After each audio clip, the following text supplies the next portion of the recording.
Welcome back to Spitballin Cards. In today's video, we're talking all about advanced analytics. And before you click off because you hate advanced analytics, we're debating if we think they have real validity in sports card values, if you should pay attention to them. If you're more of an RBI and batting average type of a person, totally cool. We're going to discuss that, debate that, and go into depth a little bit. So my name is Scott. We also have Phil, Jeff, and Ty on today's video.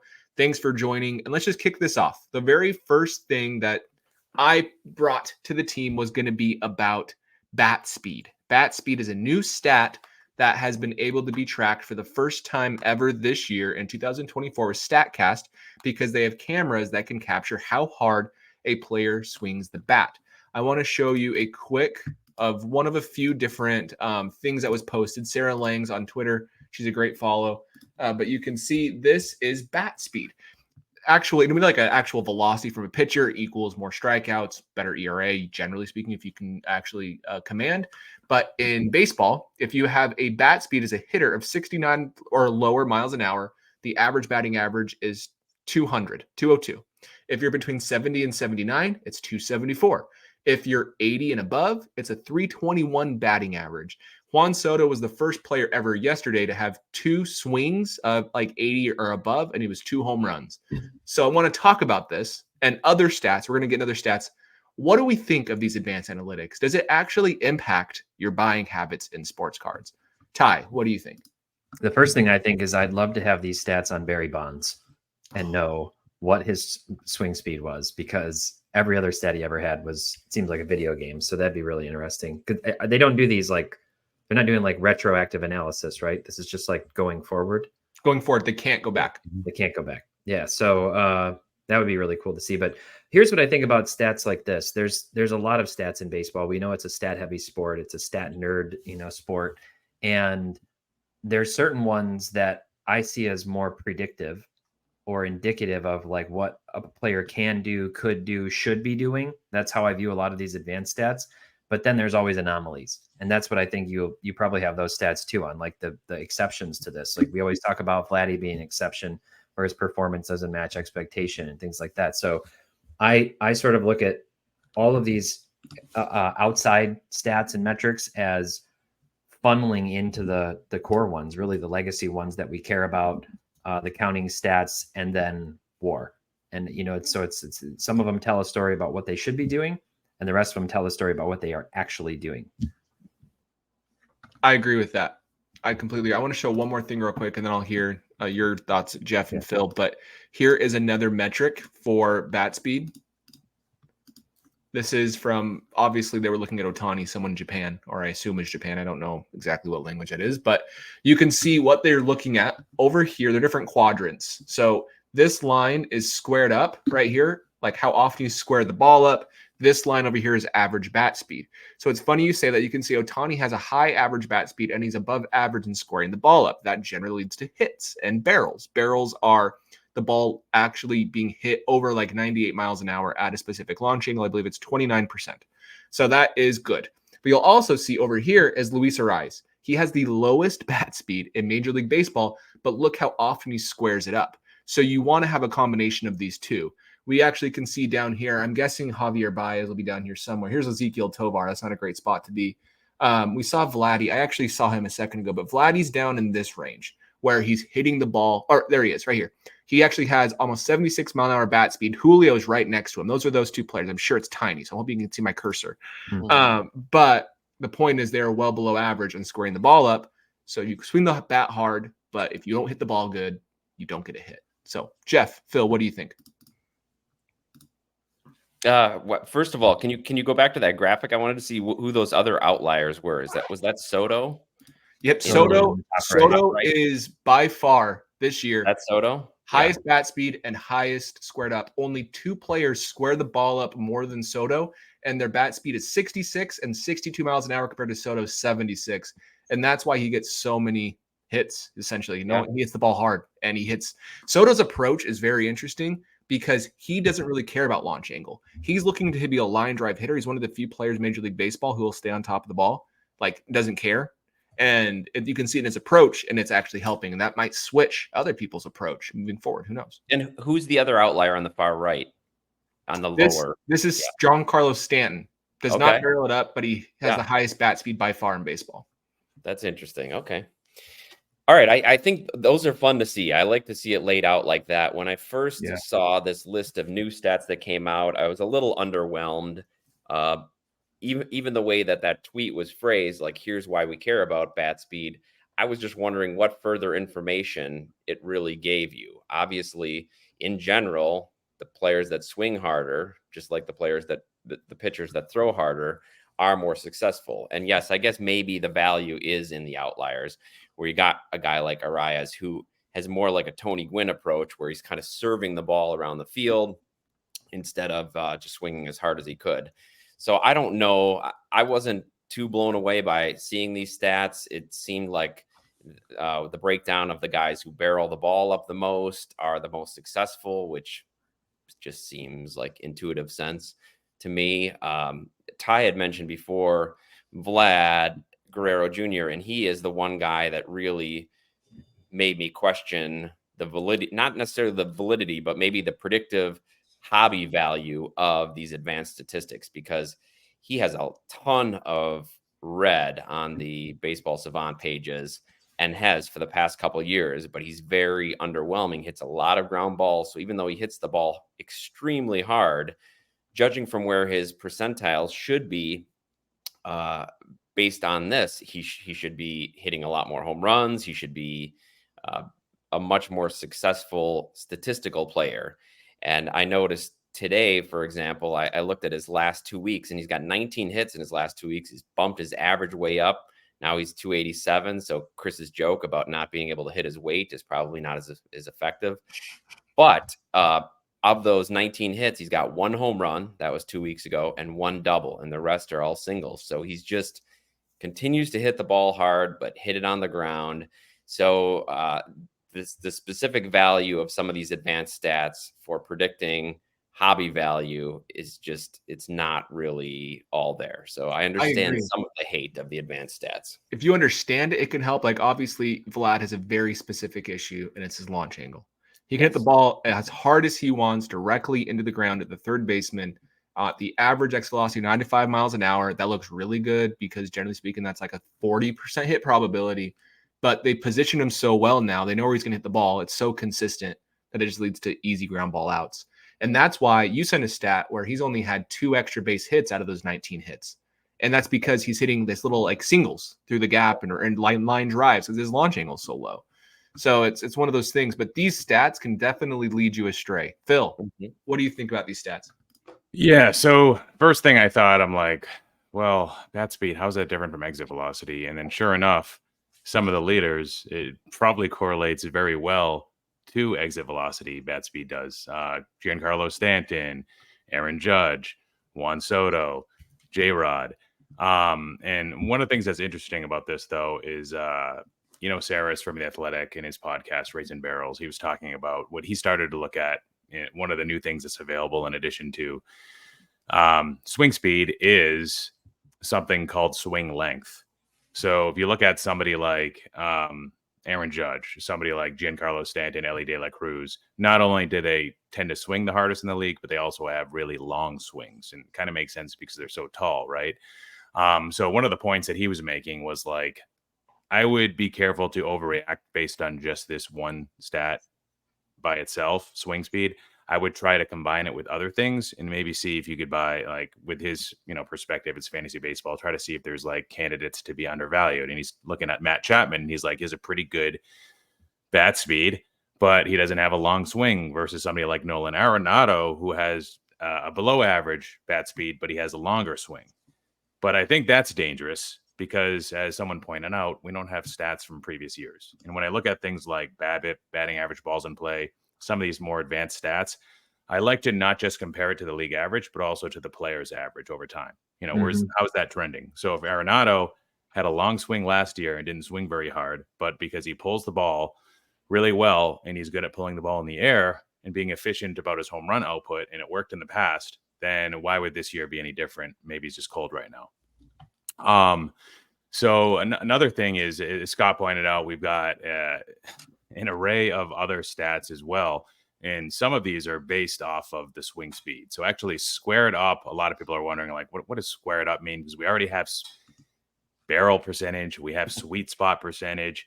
What is squared up? And if you click into the definition, it states a swing's squared up rate tells us how much of the highest possible exit velocity available, which is based on the physics related to the swing speed and the pitch speed a batter was able to obtain.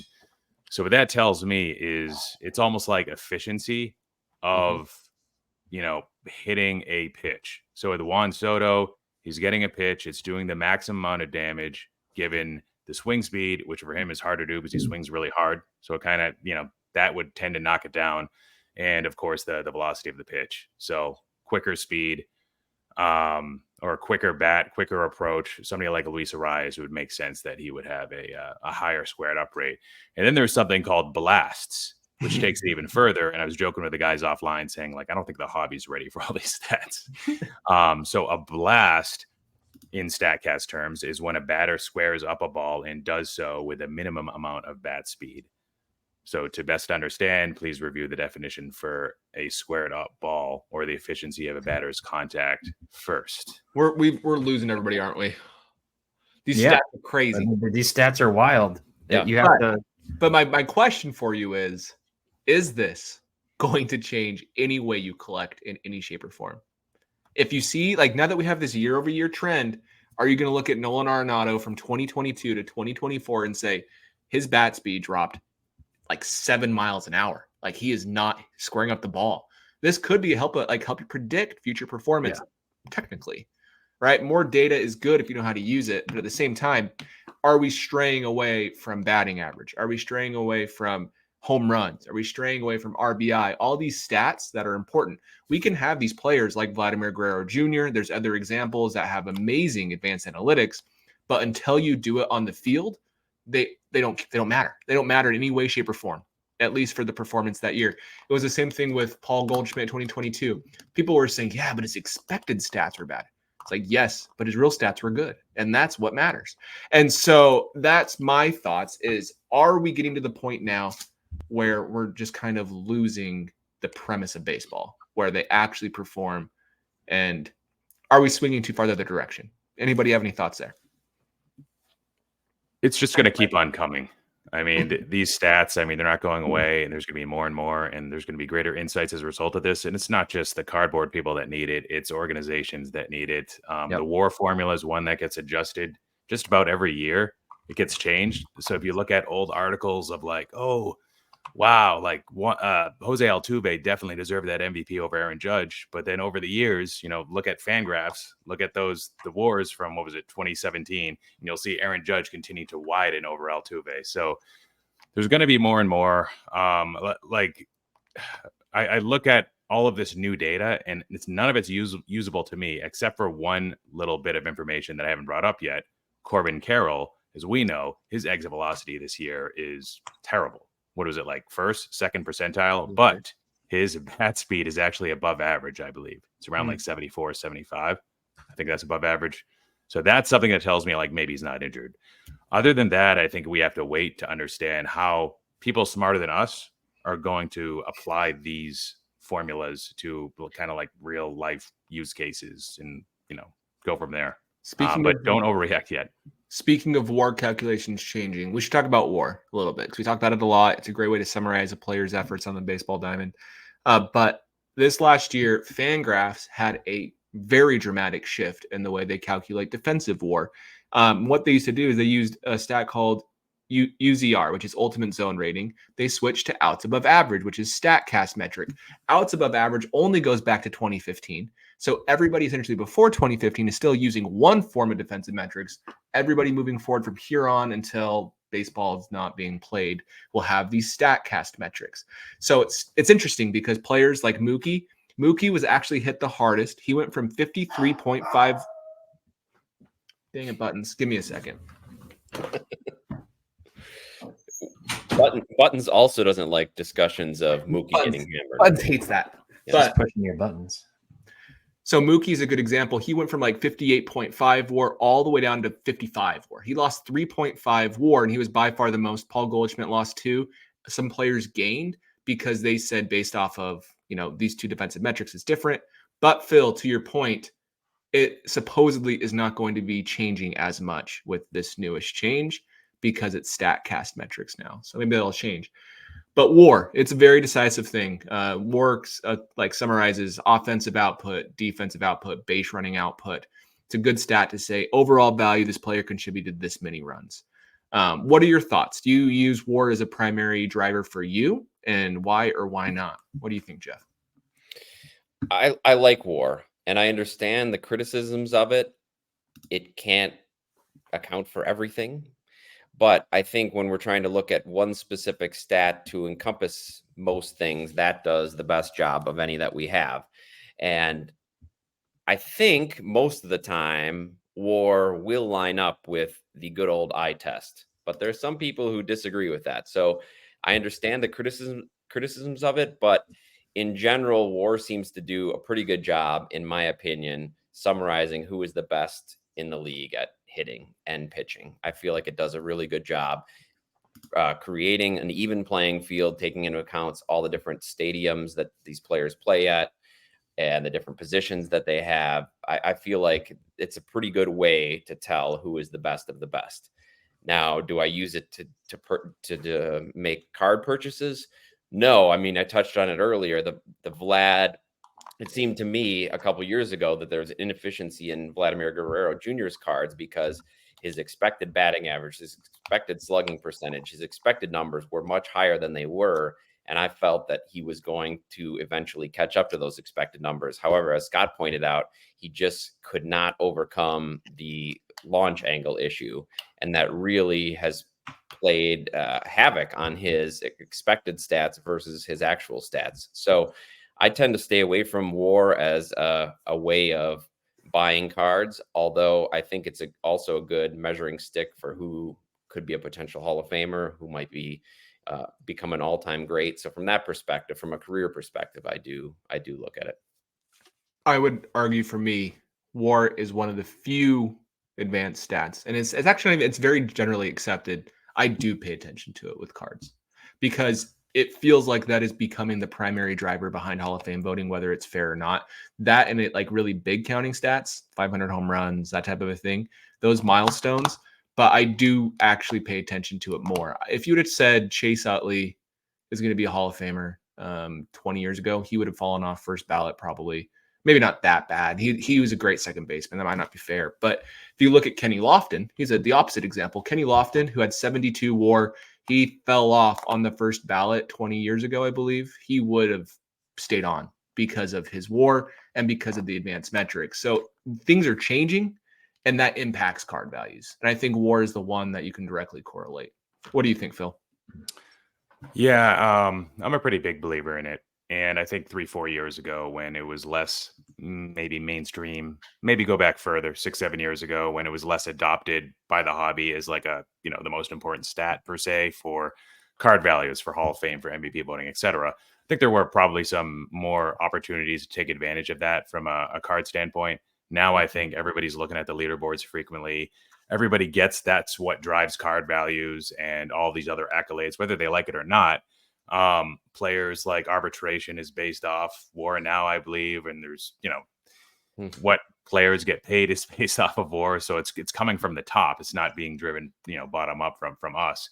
I think one of the unique things about WAR that a lot of people don't talk about a lot is, yes, it's a reflection of the player's overall value, and no other single stat tells as powerful as a story as WAR. I'm not going to say it's the best thing in the world, and you should be using it by itself in a vacuum. Of course not. It's just one piece to the puzzle, but it allows us to fairly look at players and quantify their defensive and base running contributions. So look back at 2008 National League MVP. I think that was the year that Ryan Howard won it, his first MVP win.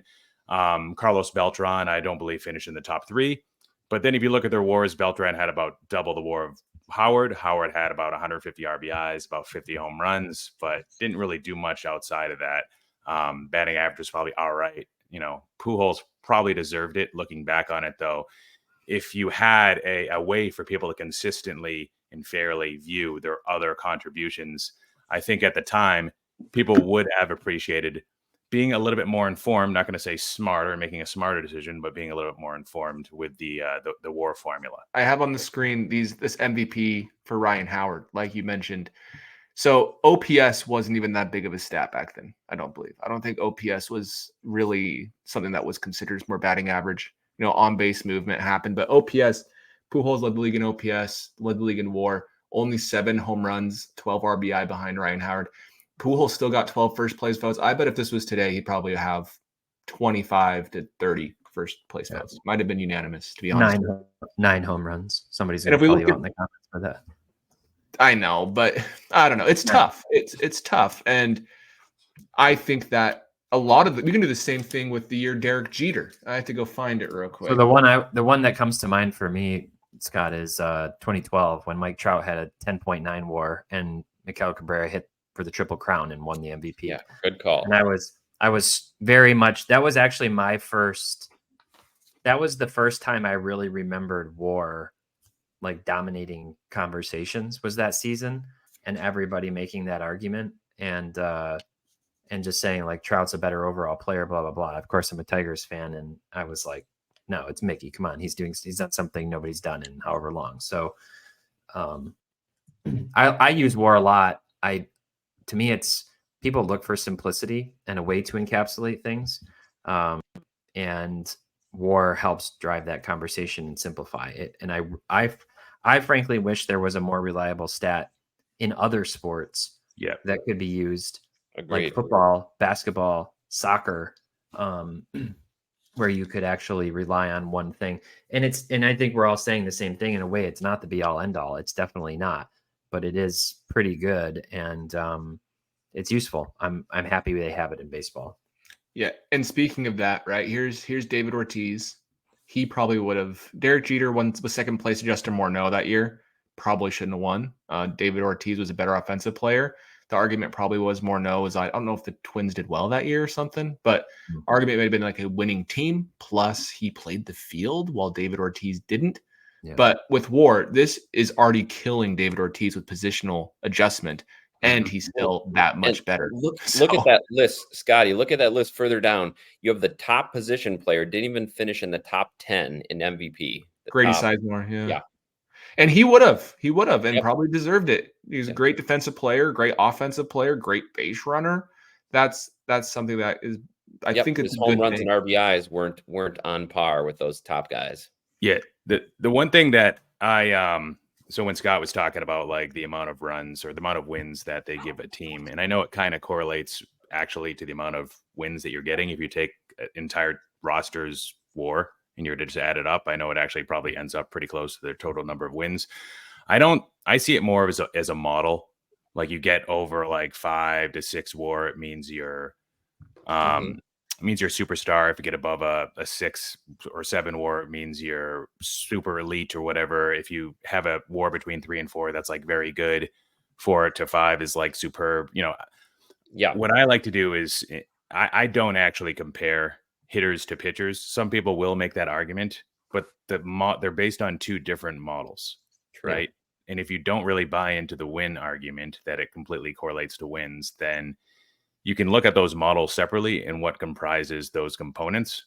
And I think that for hitters, it's much more adopted. So if you look at, I agree, into season wars, season by season, you'll see that for pitchers, you don't necessarily, just because you have the highest WAR in the league, it doesn't mean you're going to finish top 3 for Cy Young. Often you don't actually. I think where there's a counterpoint to that is that if you look at cumulative WARs for pitchers, the best pitchers tend to have the best WARs. They do. So, another thing I like about WAR is that it's league adjusted. So it allows you to compare players across generations, which with the game changing so much, you need something like this to do that, especially over the last few years with all the changes they've made to help increase offense in stations to station baseball. It's very important to have, and the changes to make to the baseball, Jesus. That's a great point, especially when you look at like the trying to compare players in the steroid era as well. In the 90s, some of those numbers were video game numbers, but when you get a WAR calculation or an OPS plus calculation, it kind of evens it out, and you can see. That's what I like. Yeah, I think OPS plus is super useful in that same regard. Yeah. Yep. I'm gonna push back into Teapot. So Basketball, which has like a few equivalents to WAR. I forget what they're called. It has No, they're not. basketball has player efficiency rating. Basketball has value over replacement. It has Isn't win shares a big one, Ty? it has win shares. It has box plus minus. None of them. I mean, I personally think player efficiency rating is the best one of all of them. But Okay. Well, if there's one that measures overall contributions, defense included, so maybe the one that starts with a V. Value over replacement. Warp. Yeah, it is LeBron by far the best ever. Yes. And here's the thing: basketball's driven by more than massively, just stats and durability, but that durability is huge for that. So LeBron would still not, even if people bought into that formula a little bit more, they'd still consider Jordan the GOAT because we don't want to get into this. It's not this episode, but that's just driven by other factors. That's what it is, I think. Yeah, exactly. Yeah. Can I share? So, Phil, you mentioned something that is important for this conversation. I think batting average is very important. Personally, I think home runs are very important. I think a lot of these stats are very important. But based off of the era you play in, things can be different. Like, let's look at MLB league average OPS. Okay, year by year. This year, the league average is a 698 OPS. That is the lowest since 1989.